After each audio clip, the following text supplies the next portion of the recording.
하나님의 평강이 같이 하는 생활이라는 제목입니다.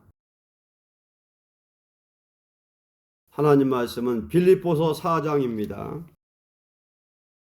빌립보서 4장 4절부터 7절까지입니다.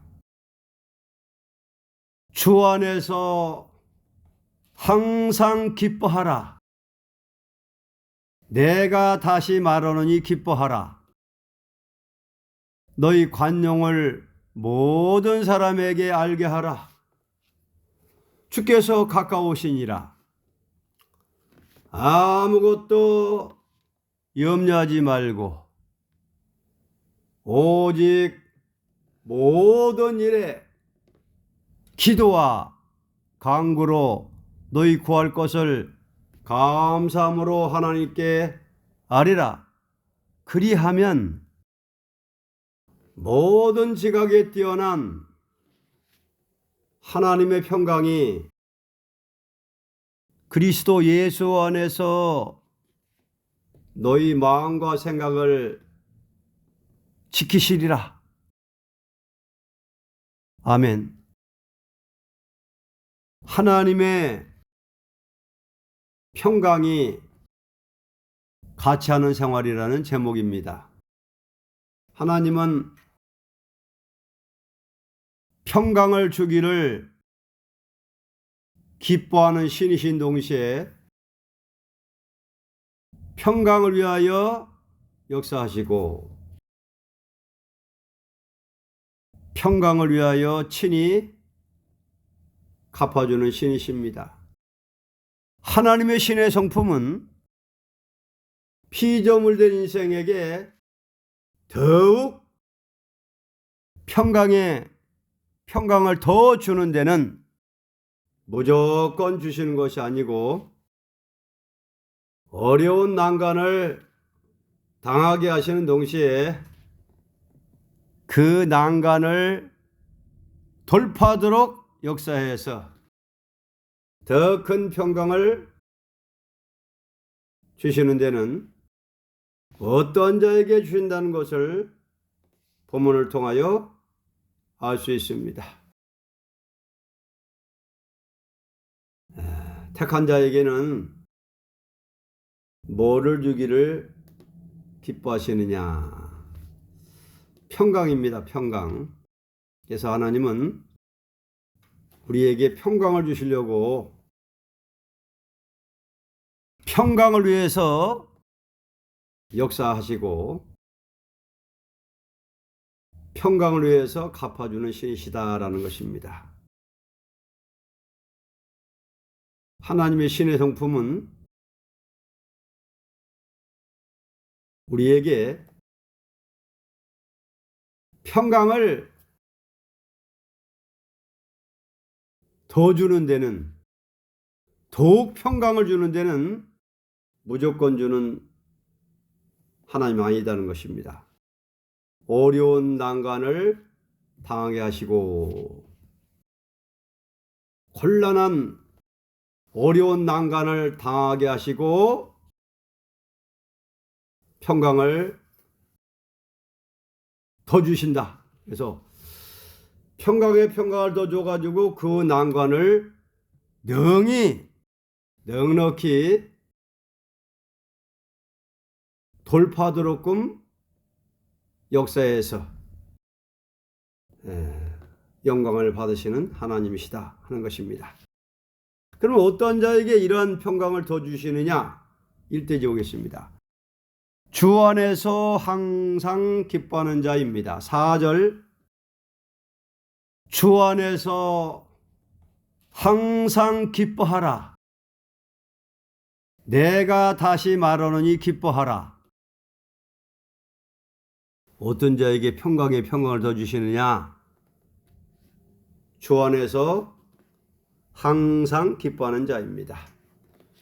누구든지 아무리 어려운 난관이 와도 주 안에서 기뻐하는 생활이 있다면 무엇이나 뜻밖의 평강으로 이루어지는 것입니다. 사도 바울은 로마 옥중에서 부자유스러운 생활에서도 항상 기뻐할 수 있는 사람이 된 것은 주 안에 안겨 있는 생활이기 때문입니다. 바울이 자기 죄로 말미암아 옥에 갇혔다면 불행 중에 불평의 생활이 있겠지만 주님께서 맡기신 사명을 위하여 옥에 갇힐 때에 이것은 주 안에 있는 생활이니 누구든지 남을 살리기 위하여 고난을 당하는 자는 다 주 안에 있는 생활입니다. 인생의 참된 평강은 의를 위하여 고난을 받는 생활에서 초인간적인 평강을 누리게 됩니다. 왜냐하면 하나님은 인간의 힘으로 할 수 없는 일을 할 수 있게끔 하는 역사를 함으로 사람으로 하나님의 역사를 통하여 참된 기쁨과 평강을 누리게 됩니다. 인간이 볼 때 불행스러운 일 같으나 오히려 더 큰 축복이 오게 될 때에 하나님을 영화롭게 하는 생활이 있게 되기 때문입니다. 바울이 로마 옥중에서 쓴 글은 오늘까지도 수많은 생명을 살리는 복음이 되었기 때문입니다. 로마 옥중에서 쓴 편지, 빌립보 교회에게 쓴 편지,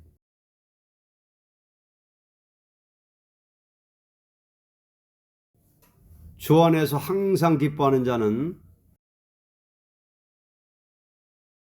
초인간적인 평강을 누리게 된다 하는 것입니다. 아무리 어려운 난관이 와도 주 안에서 기뻐하는 생활,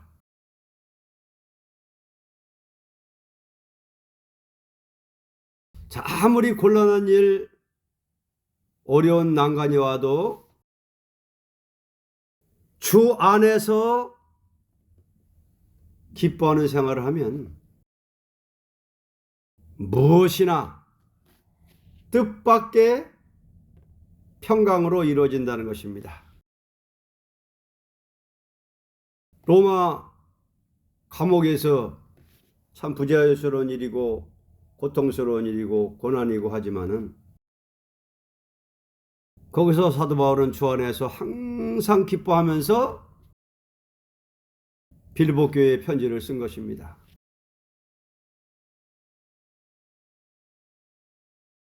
주 안에서 항상 기뻐하고 기도하면은 어떠한 난관이 와도 어려운 일이 와도 뜻밖의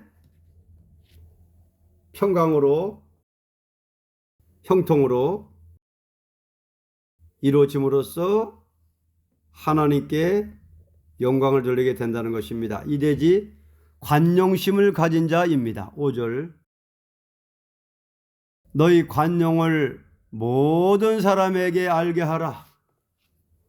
주께서 가까우시니라. 어떤 자에게 평강에 평강을 더 주시고 초인간적인 평강을 이루느냐? 관용심을 가진 자라 그랬습니다. 인생을 저주하기를 기뻐하지 않고 용서하기를 기뻐하시는 하나님은 남을 너그러이 용서하는 자와 함께하기 때문입니다. 남을 너그러이 용서하는 자에게는 다음과 같은 유익이 있습니다. 첫째로 영적 축복을 받게 됩니다. 왜냐하면 용서하시는 주님의 사랑의 역사가 더 강하게 역사를 다릴 때에 많은 사람을 구원하는 열매가 있기 때문입니다. 둘째로, 깊은 사랑 속에 더 들어가게 되므로 그 생활이 더욱 평화롭고도 자유로워지는 거예요. 셋째로, 주님이 다시 올 때에 갚아주는 보응이 있기 때문입니다. 그러므로 너그러이 용서해 주는 것이 있으므로만이 주의 종은 지금도 미래도 열매를 거두기 때문입니다. 어떤 자에게 어려운 난관이 와도 나에게 누가 무슨 말을 하든 무슨 마귀 시험 들어가지고 마귀 도구가 돼가지고 나를 괴롭히는 말을 하고 행동을 하고 누명을 씌우고 짓밟고 멸시하고 무시하고 뭐 이른다 할지라도 주님이 나를 부족이 많고 허물 많고 그래도 이렇게 불쌍히 보시고 너그러이 그저 용서하시는 용서의 사랑을 받은 사람들은 용서하기를 기뻐하는 하나님의 대행자가 된다. 이런 자와 하나님은 동행하신다. 남을 너그러이 용서하는 자와 동행하신다. 이런 자에게 영적 축복을 받게 되고, 영적 축복. 그러면 영적 축복은 뭐냐? 용서하시는 주님의 사랑의 역사가 더 강하게 역사를 나린다. 사랑의 역사가 더 강하게 나린다는 것입니다. 그리고 깊은 사랑 속에 더 들어가게 된다. 하나님의 깊은 사랑 속에 더 들어가게 되므로 그 생활이 더욱 평화롭고도 자유로워지는 거요. 주님 다시 올 때에 갚아주는 봉이 있다. 그래서 관용심을 가진 자와 함께하기를 기뻐하시는 예수님, 하나님이다. 사랑의 역사가 더 강하게 역사해 주신다. 3대지입니다. 감사함으로 기도하는 자입니다. 6절,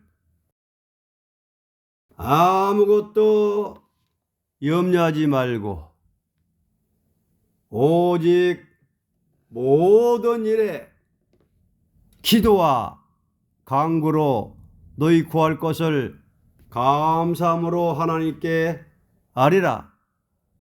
어떤 자에게 평강의 평강을 더 주시고 어려운 난관을 돌파하도록 역사해 주시느냐? 감사함으로 기도하는 자입니다. 하나님 앞에는 무엇이나 억지나 불만이 있을 수가 없습니다. 왜냐하면 하나님 자체는 사랑이시니 무슨 일이나 전부가 하나님의 사랑이 이루어지는 과정이니 인간이 볼 때 억울하고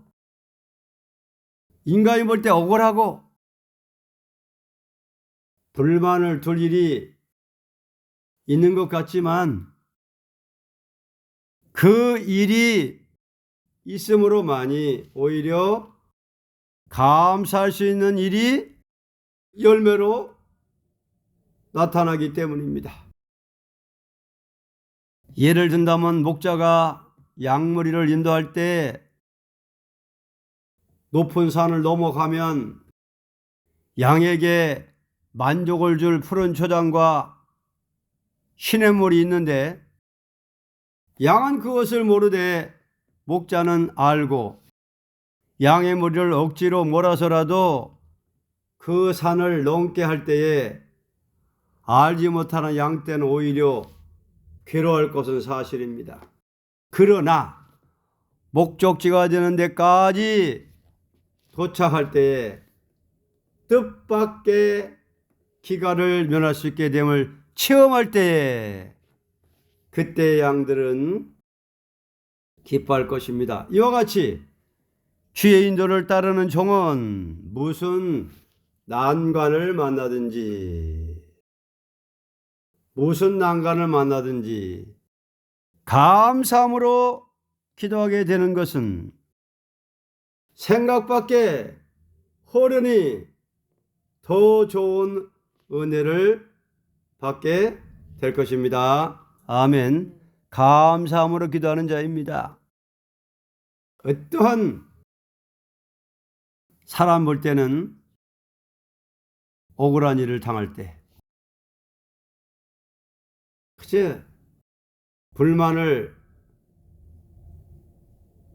둘 일을 당할 때, 자, 억울하고 불만을 둘 일이 있는 것 같지만 주 안에서 항상 감사함으로 기도하고 항상 기뻐하는 마음으로 기도하는 자는, 관용하는 자는 남을 뜻밖의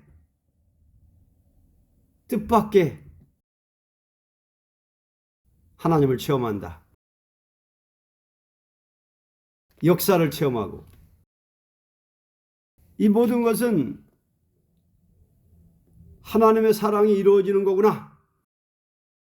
자, 이 모든 것은 하나님이 나를 사랑함으로써 하나님의 사랑이 지금 이루어지는 과정이니까 이렇게 어려운 일을 당하고 멸시 천대받고 그냥 밑바닥 지렁이같이 밟히고 무시당하고 억울하게 하고 뒤집어 씌우고 막 그냥 그런 일을 당해도 감사합니다.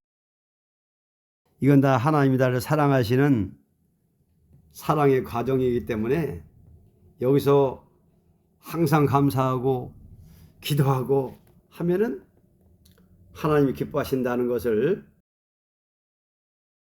체험할 때에 뜻밖의 평강의 평강으로 난관을 돌파하는 역사를 받아가지고 하나님께 영광을 돌리게 된다 하는 것입니다. 오늘은 하나님의 평강이 같이 하는 생활이라는 제목이었습니다. 누구에게 평강이 같이 하느냐? 주 안에서 항상 기뻐하는 자, 관용심을 가진 자, 감사함으로 기도하는 자입니다. 결론, 평강이라는 것은 하나님께만 있는 것이니 하나님의 역사가 없이 평강은 있을 수가 없습니다. 하나님의 모든 역사는 자기에게 있는 평강을 택한 자에게 주기 위한 목적에서 주시겠다고 언약을 세우시고 그것을 주기 위하여 역사하는 것을 하나님의 완전 역사라는 것입니다. 평강을 잃은 인생에게 당신이 가진 평강을 주기로 언약을 세우시고 이것을 주기 위한 실천을 하신 것이니 그리스도의 십자가와 부활입니다.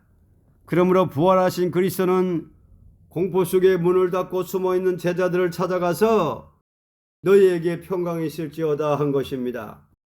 그러나 다시 오시는 주님은 환난을 만난 자들에게 평강을 주시려 오시는 것입니다. 첫째는 영적 평강을 주고 다음에는 몸의 평강을 주는 것입니다. 아멘.